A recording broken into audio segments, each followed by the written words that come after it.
Hello, and welcome to the Trumpet Special Halloween Edition. As always, I'm your ghost, Robert Jean Palecchio. Thank you so much for tuning in today, and I hope you're all having a happy, spooky, and most importantly, safe Halloween. We as a theater community have undergone quite a spooky year ourselves. But the resolve and the companionship of everybody in the theater community coming together and supporting art, especially this new virtual art, has been nothing short of inspiring. So for Halloween, I wanted to return to a tradition from a couple years ago. For those of you who follow Elephant Room Productions and the Trumpet, you'll remember back in 2018, as a special Halloween edition, I recorded a reading of The Raven by Edgar Allan Poe. Earlier this year, I kind of resurrected that on my own with my reading series of Alice in Wonderland and the Oz books. But now, since we're back in spooky season, I can think of no better artist to return to than the macabre Edgar Allan Poe. So for today, I'd like you to sit back and enjoy The Masque of the Red Death. Now, for those of you unfamiliar with this story, it's about a prince who cares so little for a virus and a plague that is overwhelmingly condemning his country that he locks himself away with his elite friends in an attempt to escape the horrors of this plague. Unfortunately, his arrogance and his status are not enough to save him, and death ends up catching up with everyone in the end. Oh, and I know what you're thinking. This story is from 1842. So if by any chance it conjures up any memories of another arrogant, inept, and ignorant leader whose disdain for his people allowed a virus to go unchecked, and later had it catch up with him, well, if it makes you think of that, then it is what it is. So, grab some wine, sit back, relax, and enjoy Edgar Allan Poe's The Masque of the Red Death.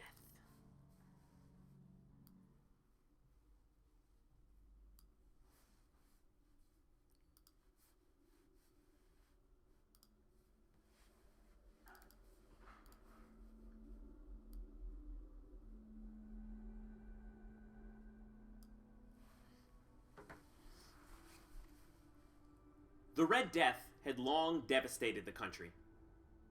No pestilence had ever been so fatal or so hideous. Blood was its avatar and its seal. The redness and the horror of blood. There were sharp pains, sudden dizziness, and then profuse bleeding at the pores with dissolution. The scarlet stains upon the body, and especially upon the face of the victim, were the pest ban which shut him out from the aid and the sympathy of his fellow men. And the whole seizure, progress, and termination of the disease were the incidents of about half an hour. But the Prince Prospero was happy and dauntless and sagacious. When his dominions were half depopulated, he summoned to his presence 1,000 hale and light-hearted friends from among the knights and dames of his court, and with these retired to the deep seclusion of one of his castled abbeys. This was an extensive and magnificent structure, the creation of the prince's own eccentric yet august taste. A strong and lofty wall girdled it. The wall had gates of iron. The courtiers, having entered, brought furnaces and massy hammers and welded the bolts. They resolved to leave means neither of ingress or egress to the sudden impulses of despair or of frenzy from within. The abbey was amply provisioned, With such precautions, the courtiers might bid defiance to the contagion. The external world could take care of itself. In the meantime, it was folly to grieve or to think. The prince had provided all of the appliances of pleasure. There were buffoons, there were improvisers, there were ballet dancers, there were musicians, there was beauty, there was wine. All these and security were within. Without was the Red Death. It was toward the close of the 5th or 6th month of his seclusion, and while the pestilence raged most furiously abroad, that the Prince Prospero entertained his 1,000 friends at a masked ball of the most unusual magnificence. It was a voluptuous scene, that masquerade. But first, let me tell you of the rooms in which it was held. There were 7, an imperial suite. In many palaces, however, such suites form a long and straight vista, while the folding doors slide back nearly to the walls on either hand, so that the view of the whole extent is scarcely impeded. Here the case was different, as might have been expected from the Duke's love of the bizarre. The apartments were so irregularly disposed that the vision embraced but little more than one at a time. There was a sharp turn at every 20 or 30 yards, and each turn a novel effect. To the right and left, in the middle of each room, a tall and narrow Gothic window looked upon a closed corridor which pursued the windings of the suite. The windows were of stained glass, whose color varied in accordance with the prevailing hue of the decorations of the chamber with which it opened. That at the eastern extremity was hung, for example, in blue, and vividly blue were its windows.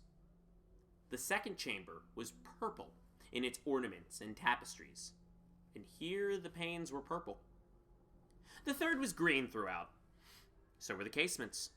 The fourth was furnished and lighted with orange.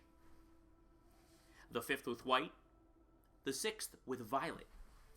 The 7th apartment was closely shrouded in black velvet tapestries that hung all over the ceiling and down the walls, falling in heavy folds upon a carpet of the same material and hue.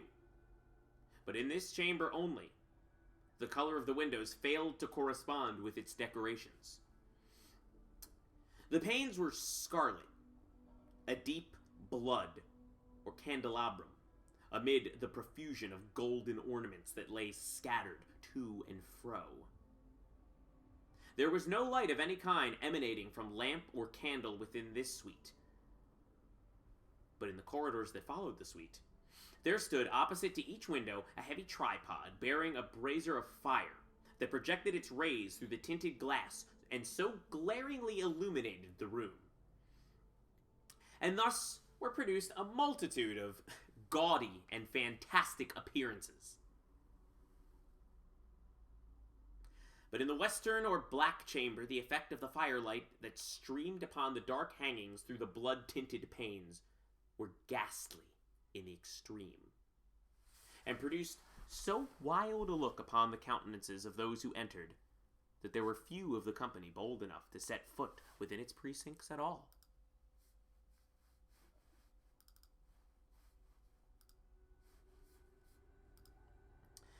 It was in this apartment also that there stood against the western wall a gigantic clock of ebony.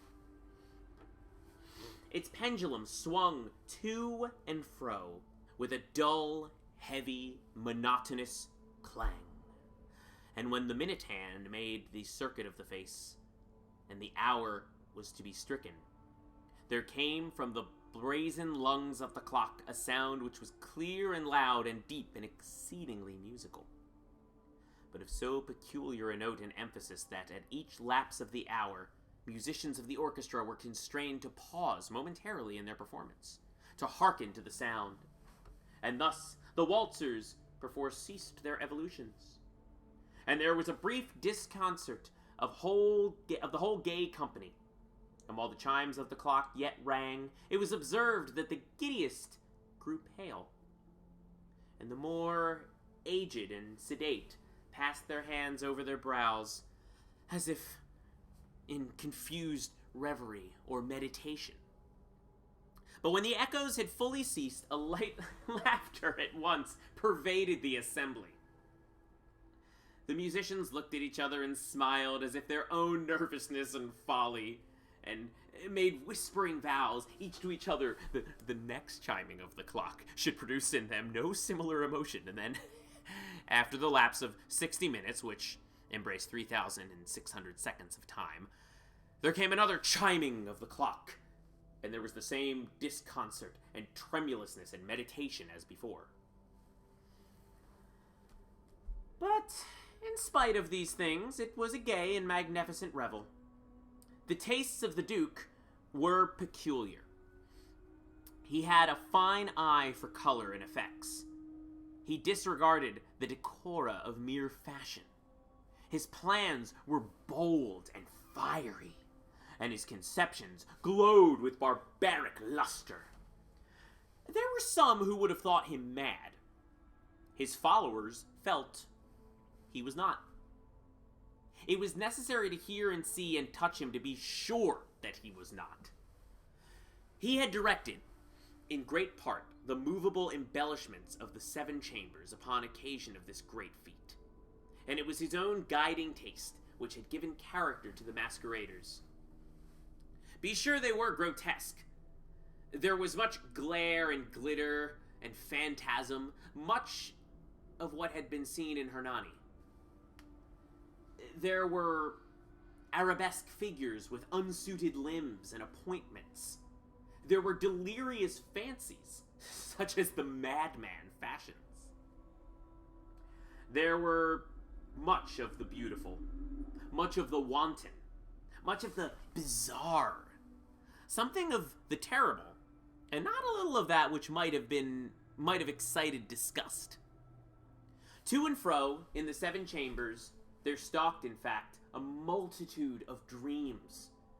And these, the dreams, writhed in and about, taking hue from the rooms, causing the wild music of the orchestra to seem as the echo of their steps.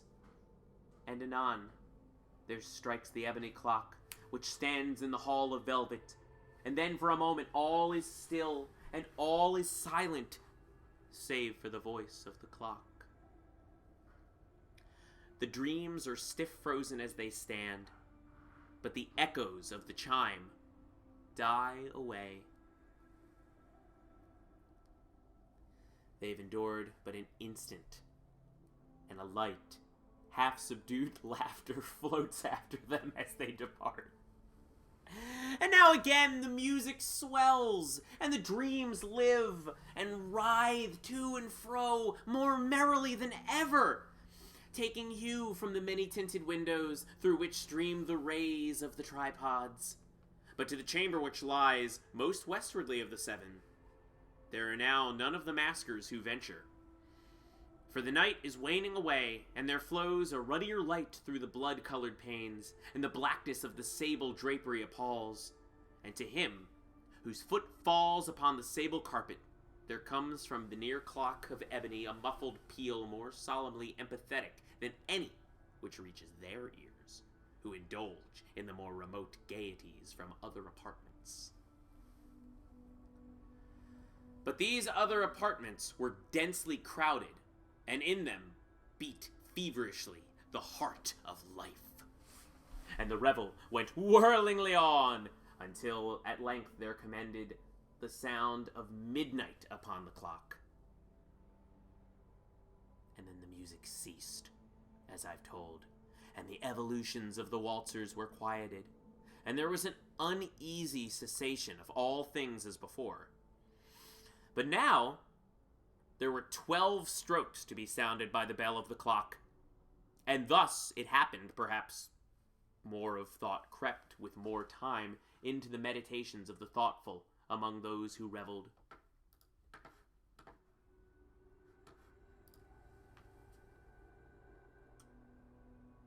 And thus, too, it happened perhaps that before the last echoes of the last chime had utterly sunk into silence, there were many individuals in the crowd who had found leisure or become aware of the presence of a masked figure, which had arrested the attention of no single individual before.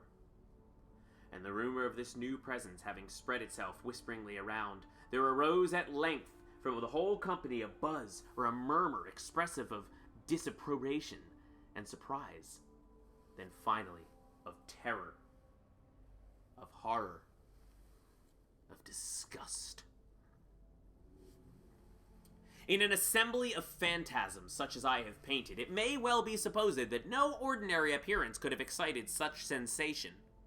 In truth, the masquerade license of the night was nearly unlimited, but the figure in question had out-Heroded Herod, and gone beyond the bounds of even the prince's indefinite decorum. There are chords in the hearts of the most reckless which cannot be touched without emotion.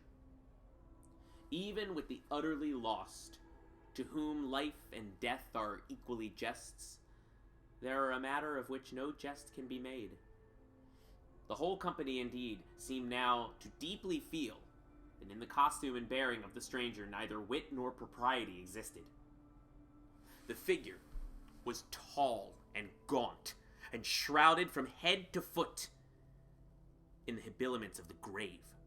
The mask which concealed the visage was made so nearly to resemble the countenance of a stiffened corpse that the closest scrutiny must have been difficult in detecting the cheat. And yet all this might have been endured, if not approved, by the mad revelers around. But the murmur had gone so far as to assume the type of the Red Death. His vesture was dabbled in blood, and his broad brow, with all the features of his face, was besprinkled with the scarlet horror. When the eyes of Prince Prospero fell upon this spectral image, which, with a slow and solemn movement, as if more fully to sustain its role, stalked to and fro amongst the waltzers, he was seen to be convulsed. In the first moment, with a strong shudder either of terror or of distaste, but in the next his brow reddened in a rage. "Who dares?" he demanded hoarsely of his courtiers who stood near him. "Who dares insult us with this blasphemous mockery? Seize him and unmask him, that we may know who we have to hang at sunrise from the battlements." It was in the eastern or blue chamber in which stood the Prince Prospero as he uttered these words. They rang throughout the 7 rooms loudly and clearly, for the prince was a bold and robust man, and the music had become hushed at the waving of his hand. It was in the blue room where stood the prince, with a group of pale courtiers by his side. At first, as he spoke, there was a slight rushing movement of this group in the direction of the intruder, who at the moment was also near at hand, and now, with deliberate and stately step, made closer the approach to the speaker. But from a certain nameless awe, which the mad assumptions of the mummer had inspired in the whole party, there were found none who put forth a hand to seize him, so that unimpeded, he passed within a yard of the prince's person. And while the vast assembly, as if with one impulse, shrank from the centers of the rooms to the walls, he made his way uninterruptedly, but with the same solemn and measured step which had distinguished him from the first, through the blue chamber to the purple, through the purple to the green, through the green to the orange, through this again to the white, and even thence to the violet, ere a decided movement had been made to arrest him. It was then, however, that the Prince Prospero, maddening with rage and the shame of his own momentary cowardice, rushed hurriedly through the 6 chambers, while none followed him on account of a deadly terror that seized upon all. He bore aloft a drawn dagger, and approached with rapid impetuosity to within 3 or 4 feet of the retreating figure. And when the latter, having attained the extremity of the velvet apartment, turned suddenly and confronted his pursuer, there was a sharp cry. The dagger dropped gleaming upon the sable carpet, upon which, instantly afterwards, fell prostrate in death the Prince Prospero. Then, summoning the wild courage of despair, a throng of revelers at once threw themselves into the black apartment, and seizing the mummer, whose tall figure stood erect and motionless within the shadow of the ebony clock, gasped in unutterable horror at finding the grave and corpse-like mask which they handled with so violent a rudeness untenanted by any tangible form. And now was acknowledged the presence of the Red Death. He had come like a thief in the night, and one by one dropped the revelers in the blood-bedewed halls of their revel, and died each in the despairing posture of the fall. And the life of the ebony clock went out with that last gasp of the gay. And the flames of the tripods expired, and darkness and decay, and the Red Death held dominion over all.